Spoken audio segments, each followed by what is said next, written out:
Hoje eu vou falar sobre. Bom, o título da minha apresentação é Os impactos do score de CI nos alimentos, na alimentação e nas indústrias de combustíveis. E eu vou dizer que se 10 anos atrás vocês me falassem que eu faria essa apresentação, eu ia dizer que é loucura, mas é incrível como as coisas mudam tão rápido com o tempo. E nós temos esse movimento em relação à redução de carbono no nosso ambiente. E isso é uma coisa muito interessante. E, na verdade, a gente tem feito isso já há uns 100 anos. Esse é o centro do nosso negócio. Eu vou fazer uma visão bem rápida aqui de quem nós somos, e algumas vezes vocês devem ouvir as pessoas falarem que a Associação de Recicláveis é uma coisa nova, mas a gente foi fundado em 1933, então a gente está aí há quase 100 anos. A gente não é uma empresa jovem, a gente já está no mercado há um tempo e a gente representa mais ou menos 95% da reciclagem nos Estados Unidos e no Canadá. A gente tem recicláveis de embalagens e alguns que trabalham conosco, alguns que são independentes, alguns que têm contratos com alguns abatedouros ou até mesmo com lojas e que usam os resíduos alimentares e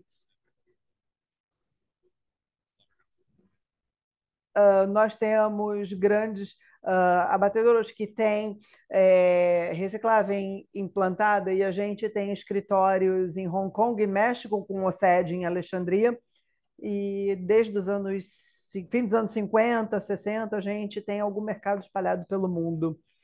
Aqui um breve resumo da minha apresentação. A gente vai começar pelos porquês de falar sobre essa intensidade, por que nós estamos falando, o que nós estamos fazendo, os impactos, e depois uma visão mais geral. Então, em relação ao porquê, bom, a apresentação vai ser direcionada para os biocombustíveis, principalmente porque a gente precisa ver os impactos do carbono nos scores da indústria e como que tudo se desenvolve, e como está acontecendo no campo de alimentação hoje. Mas, por outro lado, eu trouxe essa imagem aqui para vocês entenderem por que nós temos uma sociedade que demanda essa mudança em relação às mudanças climáticas e demanda essa redução de carbono.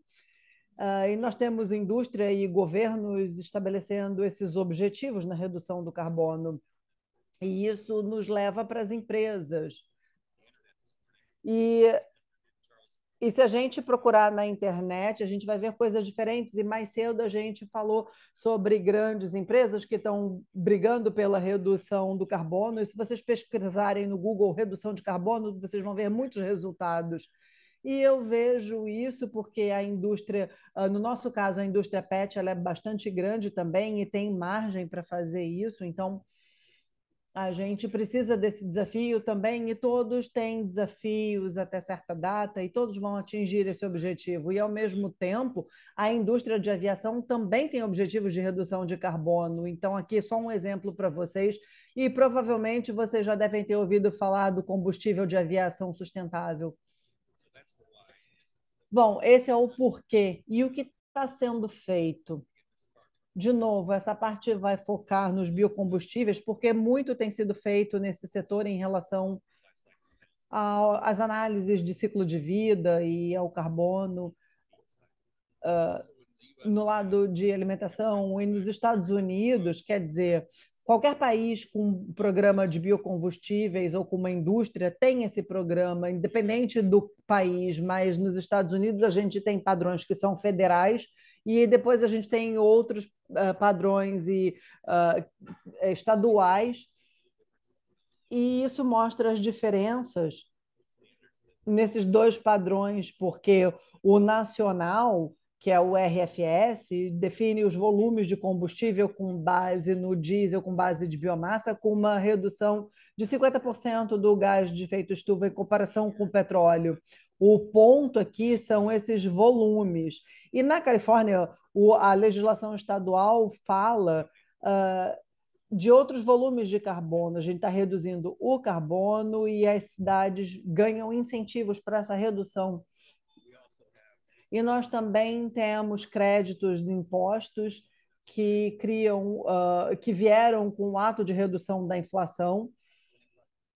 Então, para 2025 a 2027, esse crédito de imposto vai mudar para dependência da intensidade de carbono. Então, há um programa federal pensando na intensidade do carbono e não só no volume dele. Aqui nós temos um gráfico de 2022 sobre o que acontece em relação ao biocombustível na pecuária e a intensidade de carbono. E a gente vê que a maior parte vem dos óleos de soja, e depois a gente tem de gorduras animais, e a gente tem também o óleo de canola, e a produção de etanol, que tem também um subproduto que traz um score bastante baixo. Olhando a costa oeste agora, que eles se dizem a costa de combustível limpo, é porque esses estados estão adotando esses padrões. E o que a Califórnia tem feito foi estabelecer um objetivo de reduzir a intensidade de carbono em 20% até 2030. E eles já chegaram ano a ano perto desse objetivo, e na verdade a linha em preto é o objetivo e a verde é o real. Então, na verdade, eles estão bem abaixo do objetivo, o que é bastante bom. Esse mercado, na verdade, se tornou um grande mercado para reciclagem de gorduras e de óleos e DCO e NCO. E o Charles também falou isso na apresentação dele, porque a gente tem recursos na Califórnia que estão em linha com esses objetivos. Então, tudo está na planilha que a gente vê os planos e o ciclo de vida e a intensidade de carbono. E essa tabela já tem alguns anos e as coisas podem mudar, na verdade, porque a gente tem novas avaliações de ciclo. Mas aqui é só para mostrar para vocês as gorduras recicladas, e a NCO entre os mais baixos. E aqui na parte de baixo, a gente viu que o Charles falou sobre sobre o sebo que vai para Singapura e para os Estados Unidos, e aqui são os scores, mesmo com o custo de transporte.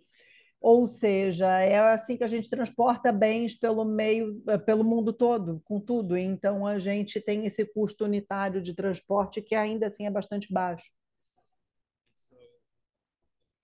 Então, o que nós vemos, e aqui é basicamente a produção de diesel com base em biodiesel. E na parte de baixo, em azul, a gente vê a produção de biodiesel, e em laranja é o diesel renovável, é uma nova tecnologia com o produto final que diminui. Então, a gente precisa dos padrões para os produtos químicos do biodiesel e o diesel renovável para especificações, mas a gente sabe que esse novo mercado é grande e a gente está vendo uma grande expansão nesse mercado de diesel renovável, que a gente está chegando em milhões de toneladas métricas. E eu trouxe esse gráfico para mostrar uma perspectiva de onde nós estamos no mercado de biocombustíveis, porque ele começou muito tempo atrás. E, na verdade, a gente tinha muita produção da indústria de óleo com a produção de banha. E se a gente voltar lá para 1961, o sebo era uma das gorduras mais produzidas no mundo, e a gente vê que isso aí ficou bastante estável e a gente não conseguiu aumentar. E, na verdade, a gente vê que a produção vai mudar, mas se a gente olhar o óleo de palma, por exemplo, e o óleo de soja, a gente tem uma grande afetação no mercado global. E uma das razões dos biocombustíveis terem sido iniciados foi isso, e isso traz essa grande mudança. Então, o que, que vem depois? Bom, o Charles também mostrou esse slide, então eu vou passar brevemente por ele, porque lá mais ou menos em 2012 a gente estava fazendo um trabalho sobre sustentabilidade, porque nós percebemos que a nossa bionatureza é sustentável, mas a gente não pode simplesmente dizer, a gente precisa de números para provar.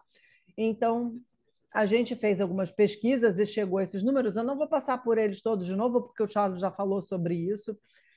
Então, é só para falar de como a vida era com os aterros, enfim, ele falou do ciclo de água e etc. O que eu quero falar aqui, então, é que todos esses infográficos não são inventados, eles não são frufru. A gente tem revisão de pares e muitas pesquisas para todos esses dados mostrando de onde eles vieram, e essa pesquisa de pares está aqui, que começou em 2012, e lá a gente já estava na frente em relação a falar sobre sustentabilidade, e agora nós estamos um pouco atrás, na verdade. Mas a gente tem duas pesquisas da Fat and Proteins Research Foundation, que começou lá nos Estados nos anos 60. E também nós temos a Animal Co-Products, que é uma organização que trabalha com gordura aprovada para queima. Então, muito antes dos biocombustíveis, a gente já estava alimentando as nossas indústrias com isso, e ali os custos começaram a aumentar e a gente teve uma certa resistência, porque alguns dos recicladores tradicionais falaram: não, eu não vou queimar tudo porque vai ter impacto econômico. E não, nós fizemos isso muitos anos atrás.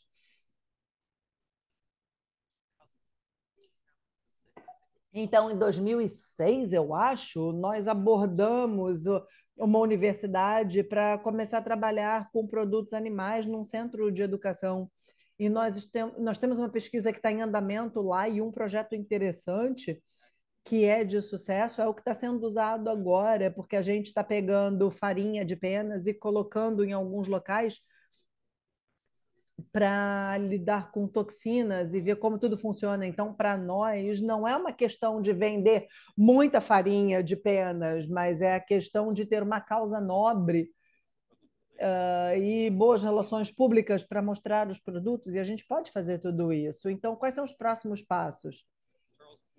O Charles mencionou também a GFLI, e nós estamos querendo, quer dizer, a principal razão de eu falar sobre isso é porque essa indústria já está aí para fazer análises de ciclo de vida e tem suporte do governo, e a gente vê que o futuro tem esse tipo de trabalho na alimentação da pecuária e de pets, e a gente tem que ter um objetivo de chegar a algum lugar, e esses objetivos nunca foram estabelecidos, e a maneira de chegar lá é estabelecer essa produção e ver os produtos usados, especialmente para alimentos de pet. Eles podem se beneficiar muito da intensidade do carbono e das matérias-primas no produto final, nos esforços de sustentabilidade. Nós estamos prontos para contratar alguém para lidar com todos esses dados, com a indústria como um todo, para essa alimentação global, para toda essa análise de ciclo de vida da GFLI, o que também é reconhecido pela FDO. Então, essa é uma fonte confiável para dados que podem ser usados para as pessoas tomarem decisões em relação à alimentação. E o Charles também comentou que nós já temos uma empresa com produtos rejeitados por causa de scores baixos, então a gente agora está revendo esses scores usados nessas formulações para ir além nesse sentido. Então, na verdade, eu devia ter perguntado ao Felipe, eu estou falando muito rápido para os tradutores ou está tudo bem? Eu esqueci que a gente tinha tradução e estava falando bastante rápido. Bom, a EFPRA, que é. Peraí, a gente tem muitos acrônimos. A gente tem a Associação de Recicladores e Processadores da Europa. E eles selecionaram alguns dados e trouxeram para a GLFI. E esses são os dados. Então, aqui são os scores de intensidade de carbono dos produtos deles. Aí a gente vem de um lado para o outro, vendo que agora a gente está alimentando dados e a gente sempre foi sustentável, e isso mostra essa sustentabilidade, essa intensidade de carbono de produtos reciclados. De novo, mostra aqui a soja e aqui os de gordura. Aqui é gordura reciclada de óleo de palma, de soja, óleo de soja também. E então, a orientação aqui é ter os Estados Unidos todos entrando nesse sistema. Então, agora eu vou mudar para o impacto, porque tudo que eu já falei do lado de biocombustíveis traz um impacto na alimentação. Na verdade, nesse momento não tem tanto impacto, porque a gente está bastante atrás. No entanto, no lado dos biocombustíveis, a gente tem uma crescente demanda para óleos de gordura e a gente tem muito esforço sendo feito nesse sentido. E há diferentes projeções aí, mas pelo que eu vejo, a maior parte das pessoas concordam que vai ter um aumento de 25% na capacidade da soja, e isso tem uma relação com 600 milhões de plantações. Eu não consigo nem quantificar isso, mas colocando numa planilha de Excel para traduzir tudo, eu acho que a métrica fala por si só. Então, se a gente olhar para um alqueire de soja, a maior parte da soja está além desses 48 libras. A gente está falando de muita proteína entrando no mercado de uma forma sustentável. E se a gente converter esses alqueires em toneladas métricas, a gente vai ter 13 milhões de toneladas métricas de carne de soja, o que significa mais suprimento, e vocês vão ver os preços das proteínas uh, diminuindo. E outra coisa que a gente vê com os biocombustíveis e com essa demanda é uma mudança nos padrões de comércio. E esse gráfico é para mostrar para vocês que a gente envia da UCO para Singapura e de volta para os Estados Unidos, e a gente tem o sebo indo da Austrália para Singapura, e agora a gente tem sebo vindo da Austrália para os Estados Unidos. E, de novo, o impacto nos mercados é que, tradicionalmente, a gente exporta milhões de toneladas de sebo, e se a gente não fizesse isso, a gente não teria mercado suficiente nos Estados Unidos. E aí a gente volta mais ou menos ao ano 2000, e a primeira linha vermelha, a gente está falando de programas governamentais, que foi quando a gente instituiu o LCFS em 2007, perdão, o RFS2, e a linha azul são as exportações, e você não vê tanta mudança porque os produtos reciclados não tinham limite nesse programa por causa do volume de combustível, mas em 2011 a Califórnia implementou o LCFS, e foi aí que a gordura reciclada começou a ser usada na culinária, e a gente começou a usar os biocombustíveis por causa da baixa intensidade de carbono. E o objetivo era reduzir o carbono.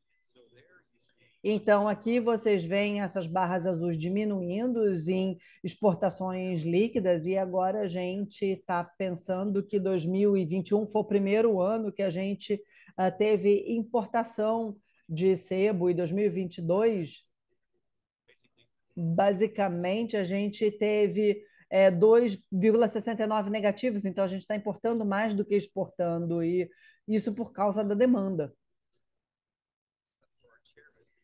E eu trouxe esse gráfico aqui que a gente viu na última convenção de negócios, e uh, a gente vê de pessoas que foram chefes de indústrias com a família inteira seguindo essa sequência.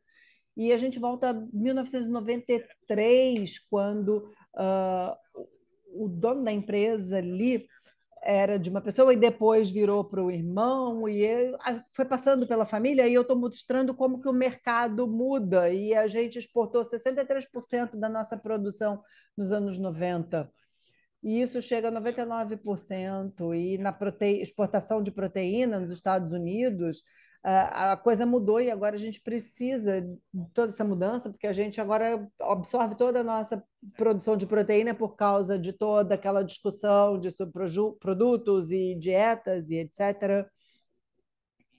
Então, a gente precisa do mercado de exportação agora, e isso vai ser ainda mais importante quando a soja entrar no mercado. E agora a gente volta para o lado das importações para ver o que está acontecendo por causa do nosso programa de biocombustíveis. E no ano passado, como previsão, eu acho que ainda vai ser mais alto do que esses bilhões que a gente está usando no país para biocombustíveis.